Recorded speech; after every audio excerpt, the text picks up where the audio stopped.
Around about Friday of this past week, I decided to change my talk completely to something that more appropriately fitted the mood of my Facebook feed, the pain I was hearing all around me.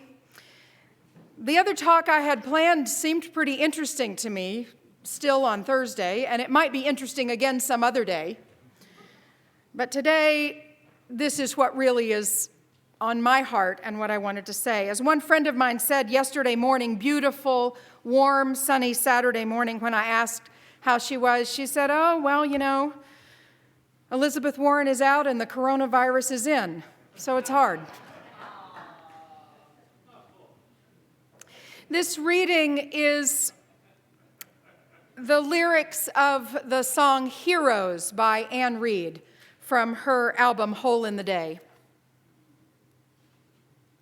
What can I learn from you in your lifetime, in what you've been through? How'd you keep your head up and hold your pride in an insane world? How'd you keep on trying? One life can tell the tale that if you make the effort, you cannot fail. By your life, you tell me it can be done. By your life's the courage to carry on. Heroes appear like a friend to clear a path or light the flame. As time goes by, you find you depend on your heroes to show you the way. What can I learn from you? That I must do the thing I think I cannot do. That you do what's right by your heart and soul. It's the imperfections that make us whole. One life can tell the tale, and if you make the effort, you cannot fail. By your life, you tell me it can be done. By your life's the courage to carry on.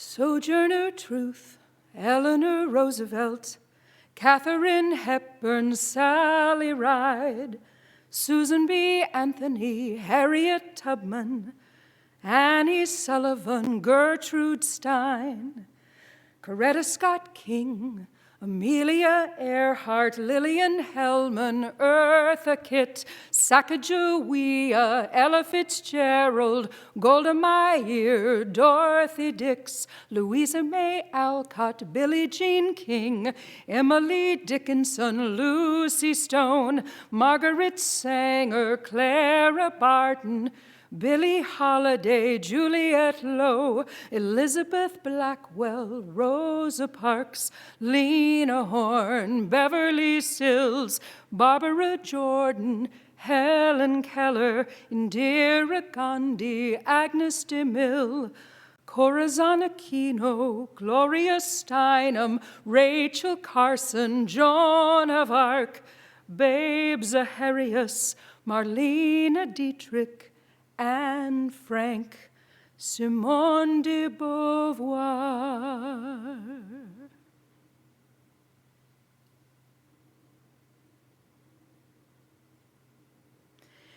Today is International Women's Day, celebrated around the world on March 8th since 1913. The labor movement and the peace movement in Russia and Northern Europe helped solidify this day. Focused on helping women gain full and equal protection at all levels of society. This day not only recognizes achievements by women, it raises awareness of the obstacles to that full and equal participation. The United Nations today is focusing on gender equality and human rights for all women and girls, to challenge gender norms, to break stereotypes and reject the binary. This is a righteous fight, and we persist. I am thinking today of Dr. Phumzile Mlambo Ngaka, the executive director of the UN Office of Women. This office is an entity dedicated to gender equality and the empowerment of women. And Dr. Mlambo Nkuka recently said, "We don't have an equal world at the moment, and women are angry and concerned about the future. They are radically impatient for change. It's an impatience that runs deep, and it has been brewing for years." Born in South Africa in 1955 into the system of apartheid, Dr. Mlambo Nkuka was the deputy president of parliament in South Africa. And she was accused of several scandals. Nevertheless, she persisted. She asked the government to investigate these scandals, not once, not twice, but 3 times. And each time was cleared of all charges. I'm thinking today of Esther. Esther, this week includes the Jewish festival of Purim, the celebration of the scroll of Esther, a Jewish woman in Persia who learned that the evil Haman wanted to kill all the Jews. In the story of Esther, when they tell the story, when you would hear the word Haman, people would hiss. Sss. Nevertheless, she persisted. She and her uncle Mordecai devised a plan that called on the tools that were available to her: courage, a clever mind, her beauty, and the trust that the king had in her. She used these tools to defeat Haman. Thank you. And even to put protections in place for her people. I am thinking of Pakistani activist Malala Yousafzai, who began advocating for education for girls when she was only 11 years old, writing a blog under a pseudonym about what life was like under the Taliban. At times, she was banned from attending school, as all young girls were, and she was an outspoken activist for the human right to education. One day, on the way home from school, she was targeted. She particularly was targeted because of her activism, and she was shot in the head by the Taliban in retaliation for her activism. Nevertheless, she persisted. She was airlifted to the United Kingdom for surgery, treatment, and recovery. And with continued threats from the Taliban, she continued to speak out. At the United Nations, and at the age of 17, she became the youngest ever Nobel laureate, winning the Peace Prize in 2014. In an interview with David Letterman in 2018, she said of her attackers, "I forgive them because that's the best revenge I can have." She recently said there was a picture of her and Greta Thunberg together, and she said, "Greta's the only person that I would skip school for." Let's think of Dolores Huerta, American labor leader and civil rights activist who founded the National Farm Workers Association along with Cesar Chavez. Huerta grew up in New Mexico and California, and she faced discrimination and racial bias as a child and as a young adult. Nevertheless, she persisted. When she became a teacher of kids who came to class hungry and needing shoes, she left teaching and began to organize their farm worker families. She said she thought she could do more that way than trying to teach hungry children. Huerta is the originator of the phrase we still hear at political rallies today, "Si se puede." Yes, we can. Let's think of Ida B. Wells Barnett, journalist, abolitionist, and feminist who led an anti-lynching crusade in the United States. Wells was born into slavery in 1862. She was educated during Reconstruction and became the owner of a newspaper in Memphis. In 1884, she bought a first-class train ticket from Memphis to Nashville, and she was outraged when the crew ordered her to move to the car that was for blacks. As she was forcibly removed from the train, she bit one of the men who was trying to move her. She sued the railroad, and she won a $500 settlement in a circuit court case. The decision was overturned by the Tennessee Supreme Court. Nevertheless, she persisted. Wells picked up a pen and she began to write about these injustices. A lynching in Memphis incensed Wells and led her to begin an anti-lynching campaign in 1892. Much of what we know today about the horrors of lynching, about specific incidents, comes from the tireless work of Ida B. Wells. Even after death threats and the destruction of her newspaper office and all of her equipment, she continued to expose the murder of African Americans at the hands of white mobs. Wells Barnett was also a suffragist, and despite her contributions to the movement, she was snubbed by white activists. According to journalist Aaron Blakemore, at one suffrage parade, Wells was told to march in the rear. She rebelled, claiming a spot alongside white participants instead. This year marks the 100th anniversary of the 19th Amendment, which states, "The right of a citizen of the United States to vote shall not be denied or abridged by the United States or by any state on account of sex." I often return to the number 72 years when I'm frustrated about how long it takes us to move justice forward. I return to the number 72 years. The 72 years the suffragists persisted from the Seneca Falls Convention on the Rights of Women in 1848 to the ratification of the 19th Amendment in 1920.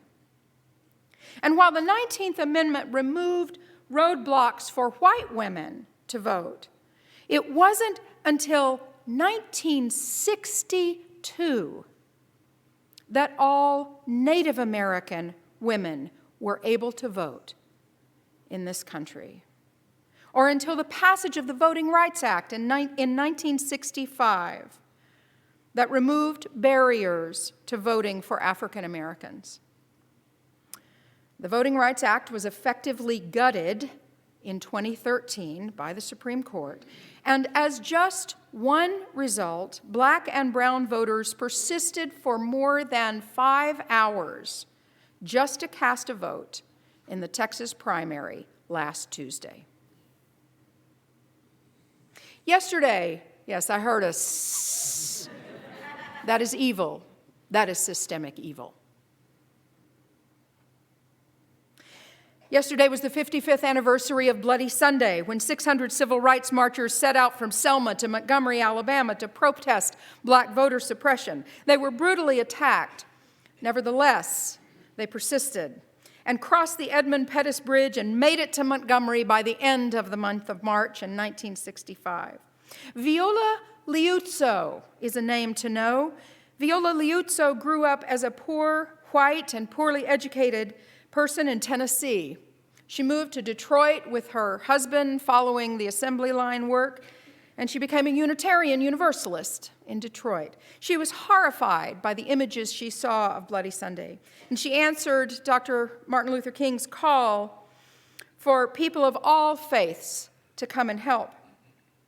On March 25th, she was helping to shuttle marchers and volunteers from Montgomery back to Selma by car.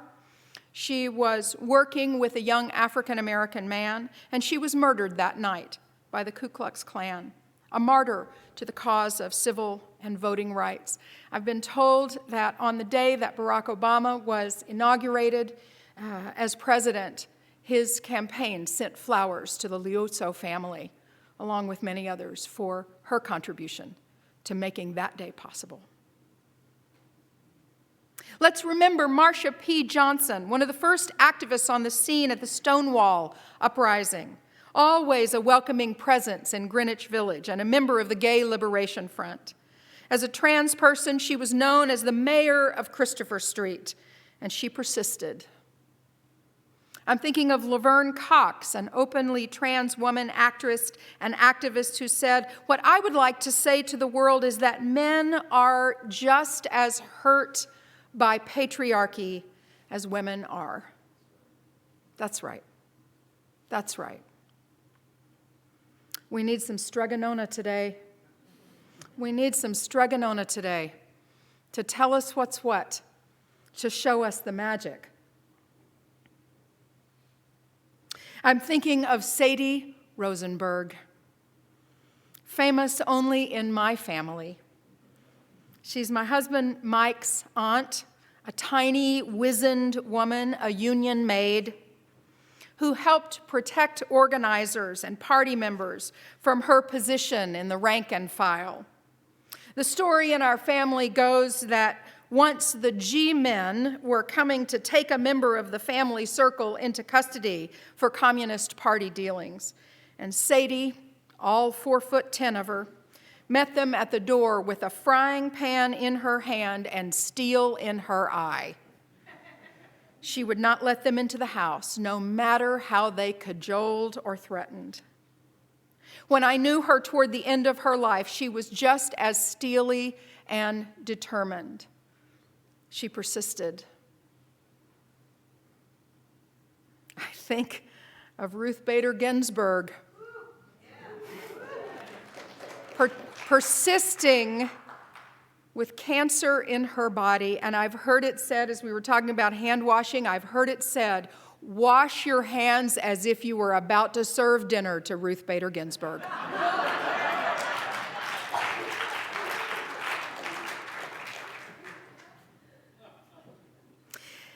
Since 1950, some 75 countries around the world have had at least one woman as their head of state.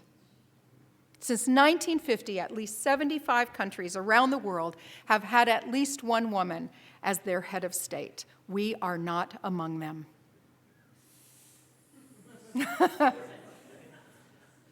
Not here, not yet. As Malala said, traditions are not sent from heaven. They are not sent from God.